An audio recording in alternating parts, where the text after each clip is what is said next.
সারা দেশে প্রচারণায় ব্যস্ত সময় পার করছেন ত্রয়োদশ জাতীয় নির্বাচনের প্রার্থীরা। ঠাকুরগাঁও পৌর কমিউনিটি সেন্টারে নির্বাচনী জনসভায় যোগ দেন বিএনপি মহাসচিব মির্জা ফখরুল ইসলাম আলমগীর। বলেন, ত্রয়োদশ জাতীয় সংসদ নির্বাচন কষ্টার্জিত, কোনোভাবেই ভোটের আমানতের খেয়ানত করা যাবে না। নাটোরে এনসিপি প্রার্থী নির্বাচনী পদযাত্রায় অংশ নেন আসিফ মাহমুদ সজীব ভুইয়া। বলেন, দলের সবার ফলাফল ঘোষণা না হওয়া পর্যন্ত বিজয় ছাড়া ফিরে আসা যাবে না। খুলনায় ভোটারদের দাঁড়ে দাঁড়ে যান জামায়াত ও ইসলামী আন্দোলনের প্রার্থীরা। চট্টগ্রাম 10 আসনে দাঁড়িপাল্লা প্রতীকের অধ্যক্ষ শামসুজ্জামান হেলালি গণসংযোগ করেন জিইসি, গরিবুল্লাহ শাহ ও কুসুমবাগ আবাসিক এলাকা সহ বিভিন্ন স্থানে।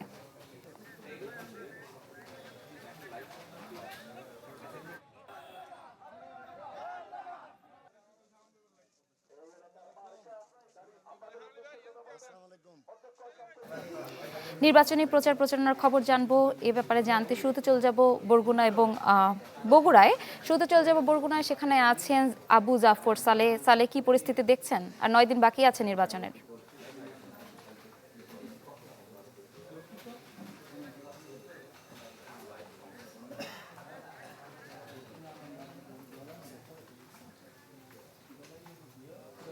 আমি এই মুহূর্তে আছি বরগুনার বেতাগী উপজেলার মায়ারহাট নামক একটি বাজারে। নির্বাচনী জনসভা চলছে। এখানে 11 দলীয় জোটের জামাতে ইসলামী মনোনীত প্রার্থী ডক্টর সুলতান আহমেদের নির্বাচনী জনসভা একটু পরেই এখানে শুরু হবে।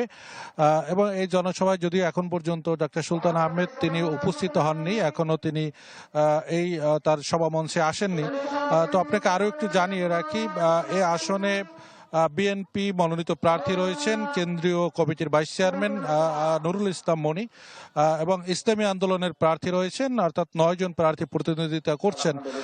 তবে বিএনপি এবং জামাতে ইসলামী এবং ইসলামী আন্দোলন তাদের ভিতরেই আসলে মূল প্রতিদ্বন্দ্বিতা হবে, এমনটাই ভোটাররা মনে করেন। এই আসনে 3,38,000 ভোটার রয়েছে। এবং আপনাকে আরো একটু জানিয়ে রাখি যে পাথরঘাটা কিন্তু দেশের দ্বিতীয় বৃহত্তম মৎস্য অবতরণ কেন্দ্র রয়েছে। এখানে বিশাল একটি জনসংখ্যা রয়েছে, জেলে সম্প্রদায় রয়েছে, এখানে নানান সমস্যা রয়েছে। প্রার্থীরা তাদের যে নির্বাচনী সভাগুলো রয়েছে সেখানে তারা নানা উন্নয়নের প্রতিশ্রুতি দিচ্ছেন, তারা দিয়ে যাচ্ছেন।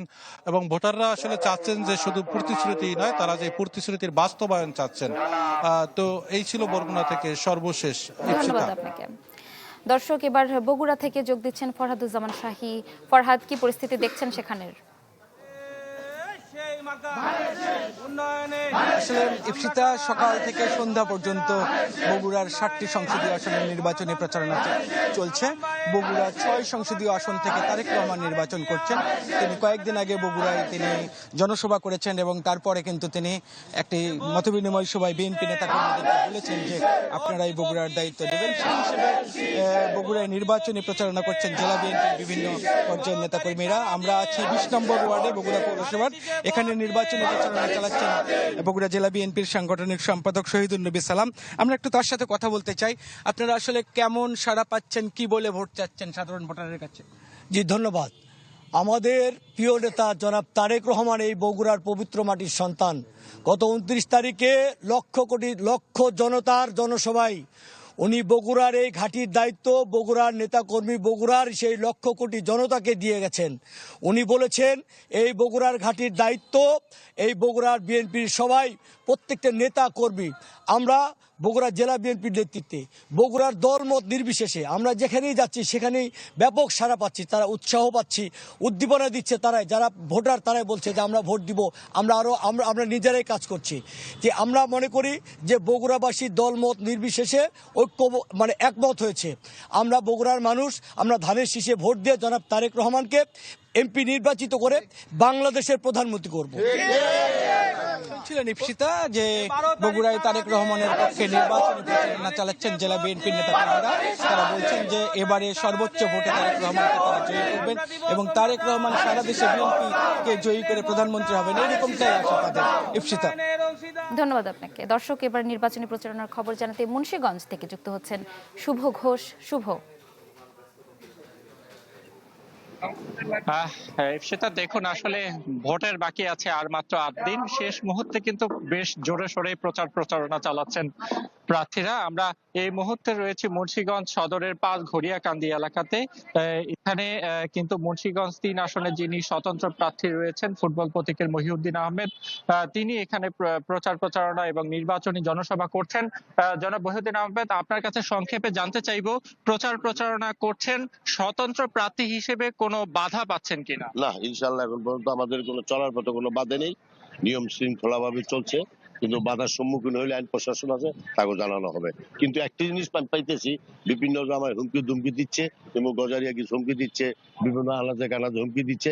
এটা আমরা এখন প্রশাসনে জানাবো। আইন শৃঙ্খলা পরিস্থিতি কেমন দেখছেন? ভালো ভালো, এখন আইন শৃঙ্খলা পরিস্থিতি খুবই ভালো, কোনো সমস্যা নেই। ভোটারদের সাড়া পাচ্ছেন কেমন? ভোটারদের সাড়া কেমন? হ্যাঁ, ভোটারদের সারা ইনশাল্লাহ 17 বছর আগে নিয়ে কষ্ট করেছি, এই 17 বছরের যে আমাদের চাহিদাটা জনগণের ইনশাল্লাহ তার চেয়ে বেশি হইতেছে, কোনো সমস্যা নেই। আপনি দেখছিলেন আসলে নির্বাচনী জনসভায় কিন্তু আসলে সাধারণ ভোটারদের পাশাপাশি বিভিন্ন নেতাকর্মীরা এতে উপস্থিত হয়েছেন এবং তারা কিন্তু যে ফুটবল প্রতীকের স্বতন্ত্র প্রার্থী তার জনসভায় তার কথা শুনছেন এবং এই এলাকার যে 5 লক্ষের বেশি ভোটার রয়েছে তাদের সংকট সমস্যা ও সকল সমস্যা ও প্রতিবন্ধকতার সমাধানে কিন্তু নানা প্রতিশ্রুতি তারা দিচ্ছেন। সব মিলিয়ে ভোটের মাঠের যে শেষ মুহূর্তের যে পরিবেশ সেটি কিন্তু একেবারেই জমজমাট। সবচেয়ে আশাব্যঞ্জক খবর হচ্ছে মুন্সিগঞ্জ জেলায় নির্বাচনের আগে বেশ কয়েকটি সংঘাত সহিংসতা ঘটলেও এখন পর্যন্ত নির্বাচনের প্রতীক বরাদ্দর পরে তেমন কোনো সংঘাত সহিংসতার খবর পাওয়া যায়নি। ধন্যবাদ আপনাকে। দর্শক, সারা দেশে নির্বাচনী প্রচারণায় ব্যস্ত প্রার্থীরা, সেই বিষয়ে জানছিলাম আমরা।